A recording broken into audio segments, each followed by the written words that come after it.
Anime, once a small, niche corner of entertainment, now a global sensation. From hit shows dominating streaming platforms to celebrities openly declaring their love for anime, it's clear anime has gone mainstream. But here's the big question: is that a good thing, or are we losing something along the way? Welcome back to SS Anime, your go to channel for everything anime. Today, we're diving into a really interesting and honestly kind of controversial topic. Is anime becoming too mainstream? We'll look at how anime has exploded in popularity, the benefits of this growth, and the potential downsides. So grab your snacks, settle in, and let's explore whether anime's newfound fame is helping or hurting the medium. Before we can talk about whether anime is becoming too mainstream, we need to understand how it got here. For decades, anime was something only hardcore fans knew about. You'd have to hunt for DVDs, fan subbed episodes, or even dodgy websites to watch your favorite shows. But now, anime is everywhere. Streaming platforms like Crunchyroll, Netflix, and even Hulu have made it super easy for anyone to watch anime. You can find everything from classic hits like Naruto to brand new series like Blue Lock with just a few clicks. Social media has also played a massive role. Platforms like TikTok and Twitter are full of anime edits, memes, and fan discussions. People who may have never thought about watching anime are now curious because it's constantly popping up in their feeds. Even celebrities and influencers are joining the hype.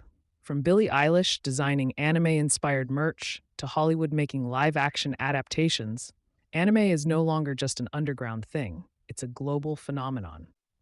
One of the best things about anime's popularity is how easy it is to access now. In the past, finding anime used to be such a hassle. You'd need to find DVDs or rely on fan made subtitles. But now, you've got streaming platforms giving you legal, high quality anime with subtitles or even dubs.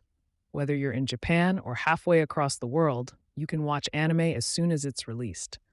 This kind of accessibility was unheard of a decade ago. Because it's so easy to access, more people than ever are discovering anime for the first time. It's no longer limited to a small group of hardcore fans. It's something anyone can enjoy. Whether you're a kid getting into My Hero Academia or an adult falling in love with Your Name, anime now has a global audience, and that's pretty incredible. Another huge benefit of anime's rising popularity is the overall improvement in its quality. With more people watching anime worldwide, studios are receiving bigger budgets than ever before, allowing them to push the boundaries of what they can achieve. The results are stunning. Recent shows like Demon Slayer and Jujutsu Kaisen have set new standards for what anime can look and feel like. These series boast incredible fight scenes with fluid, dynamic animation, vivid colors, and attention to detail that is nothing short of breathtaking. Add to that the cinematic soundtracks and sound effects that heighten the tension, and you've got productions that feel almost like big budget movies. This level of quality isn't just limited to action packed moments. Even quieter, dialogue heavy scenes are now brimming with subtle animations, small gestures, facial expressions, and even environmental details that draw viewers into the world of the story.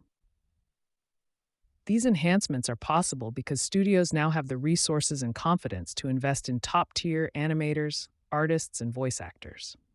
When you compare today's anime to older shows, the differences are striking.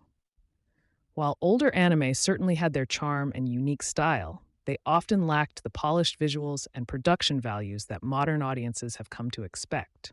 Back then, smaller budgets often meant simpler animation techniques, static backgrounds, or a heavy reliance on dialogue to convey action. Now, thanks to anime's global success, studios have access to advanced technology, better tools, and larger, more talented teams, resulting in anime that looks and feels more immersive than ever before. Take Demon Slayer, for instance. Its groundbreaking animation by Ufotable has redefined how battles are presented, with fluid motion, stunning visual effects, and sequences that leave fans in awe. Or look at Jujutsu Kaisen, where every fight feels meticulously choreographed, while the voice acting and music perfectly amplify the emotions of each scene. These productions feel like love letters to fans, made possible by the increased financial backing that comes with a broader audience. It's not just action anime that's benefiting from these advancements either. Slice of life and romance shows now feature beautifully detailed settings that feel alive, from bustling cityscapes to serene countryside views. The care and effort that go into creating these worlds elevate the storytelling, making even simple narratives feel magical. In a way, the popularity of anime has turned it into an industry juggernaut, enabling studios to innovate and experiment in ways they couldn't before. It's an exciting time for fans, as we're living in an era where some of the most visually stunning and emotionally gripping anime are being produced. And while older fans may feel nostalgic for the classics, there's no denying that the quality of anime has reached unprecedented heights thanks to its growing global audience. One of the coolest things about anime's rise is how it's now a part of global culture. Go to any anime convention and you'll see fans from all over the world coming together. Stores are stocking anime merch, influencers are hyping up their favorite shows, and even Hollywood is taking notice. Remember when we only dreamed of seeing anime on the big screen outside of Japan? Now, it's happening all the time. And let's not forget how much variety there is now. Back in the day, most people only knew about shonen anime like Naruto or Dragon Ball Z. But now, there's something for everyone. Whether you're into sports anime, psychological thrillers, or even slice of life shows, you'll find a series that speaks to you. This diversity is a big win for anime fans because it means there's always something new and exciting to watch. But let's talk about the downsides. One big issue is the commercialization of anime. With so many eyes on the industry, studios are under pressure to create shows that will sell. This means more focus on merchandise, sequels, and spin offs, rather than taking risks on unique, experimental projects. Anime is becoming less about art and storytelling and more about what's marketable. Another problem is that smaller, niche anime are getting overshadowed. Big hits like Attack on Titan and Demon Slayer dominate the conversation, leaving little room for indie or experimental projects. A lot of these smaller shows get lost in the hype, which is a real shame because they often have some of the most unique stories to tell. With anime going global, there's also the issue of cultural sensitivity. Sometimes, when anime is adapted for international audiences, it loses some of its original meaning or gets changed to fit Western tastes. This can frustrate fans who feel that the true spirit of anime is being watered down. And finally, there's the issue of the fandom itself. The growth of anime's popularity has brought significant changes to the community, some of which are stirring controversy among fans. For years, anime was considered a niche interest, something shared primarily among dedicated enthusiasts who often felt like they were part of a unique, close-knit subculture. Fans bonded over their shared love for this medium that, at one point, wasn't widely understood or accepted by the broader public. But now, with anime becoming mainstream, that sense of exclusivity and intimacy seems to be fading, and not everyone is thrilled about it. Many longtime fans feel like the growing popularity has diluted the unique identity of the anime community. Some argue that it's no longer a safe haven for passionate enthusiasts, but a sprawling and fragmented space filled with casual viewers who may not fully appreciate or respect anime's history, culture, and artistic depth. This change has left some feeling alienated, as the close-knit vibe of the old anime fandom is being replaced by what they perceive as a more commercialized, less authentic atmosphere. Another significant issue stemming from this expansion is the rise of gatekeeping within the community.